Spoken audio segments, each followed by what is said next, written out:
Alright, we're talking today about using RIT, or, well, it's come to my attention that it might be called RIT. I don't know. Using this dye to dye the fiberglass reinforced nylon handles of this Spyderco Tasman salt.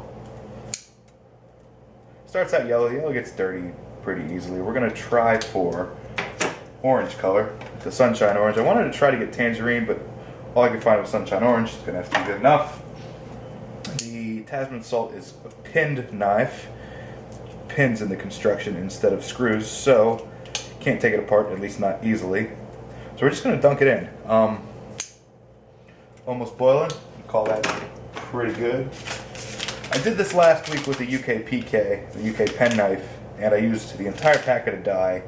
It came out a lot darker than I had intended it to. So we're going to try half a packet, maybe even less, see how that goes.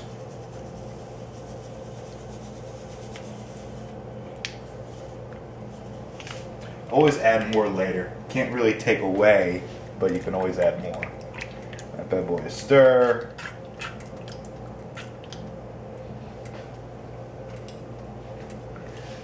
And pop the heat off. I'm gonna let that go for another second.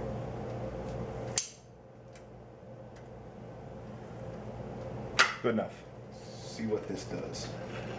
Ah, crap, I'm not going to be able to get the entire knife in there. This was poor planning.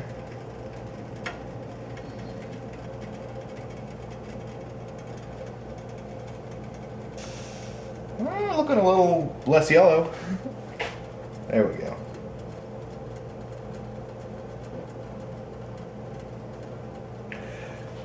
Yeah, I've come to find with this dye that less is more. You always want to start with the smallest amount. And if it's not enough, you can always do more. But don't start big because you can't take it away. That blade's getting kind of warm. Didn't think this one through.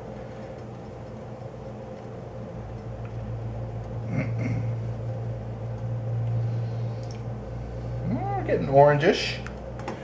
If I was smart, I'd stop now, rinse this off, and see what it looks like. Then I can always do more later. Hot! I think that's what I'm going to do.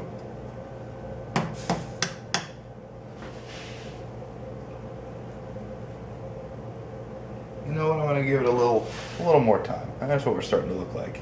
It's very light orange. It's pretty cool.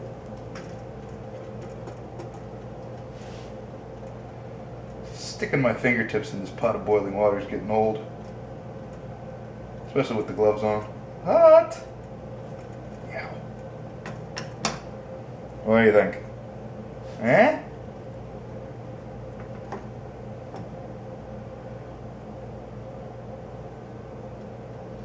The last time I did this, I made a little wire hanger and dunked the scales because I wasn't dipping an entire knife. Should have done the same thing with this one. Just dunked it with a tool instead of my fingertips. Ah.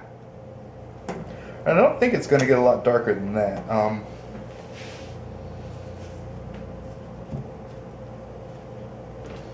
Here's the color we're getting. I think I like it. Let's give it one more dip, another couple seconds, and we'll pull it out and rinse it off. It's not the way to do it. Let's try that.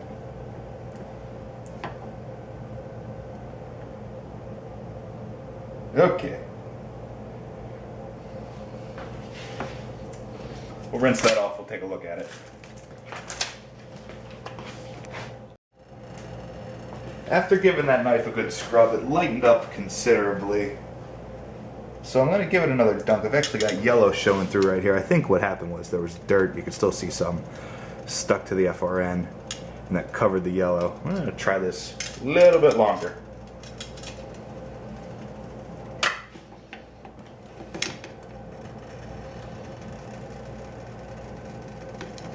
And I don't know what the lifetime of this dye is. I don't know how long you can let it sit and use it. But I mean, it's cheap. $2 or $3 a pack. And from the way this looks, you can get a lot of use out of one packet. I mean, I might have used a quarter of this pack. And it was more than plenty for this.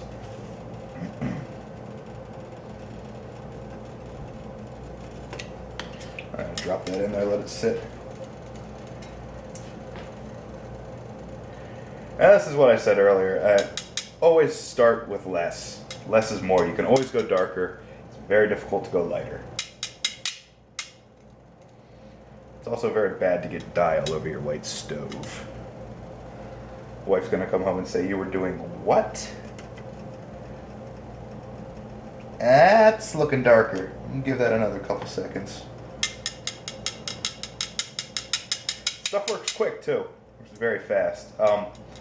I've heard that it doesn't work as quickly on G10. I don't know if it's because it's more porous, different kind of material, but less porous for that matter.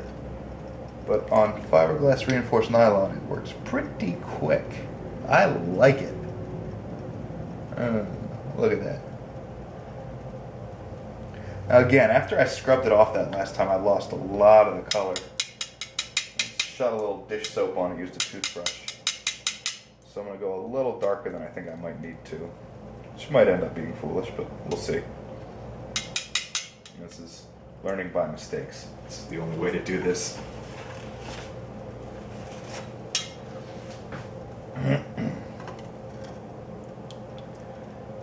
I think, what the heck.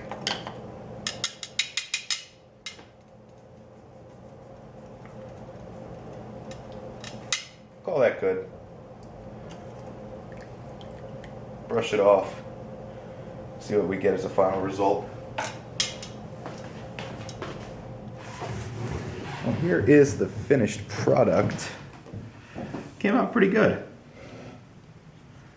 Like I said, it's not the orange I was looking for. I wanted to get that tangerine kind of more red in there, but hey, take what I can get. Gave it a scrub, lubed the blade up. Not that it needs it, mostly for the pivot. That's the nice thing about these Spyderco knives that are made out of H1 steel. You can dip them in pretty much anything, and they're not gonna rust. Very cool. So, it's my second time using this die. Turned out pretty good. Better than the first time. Well, maybe not better, but more what I was going for than the first time. So, there you have it. The Tasman Salt in orange.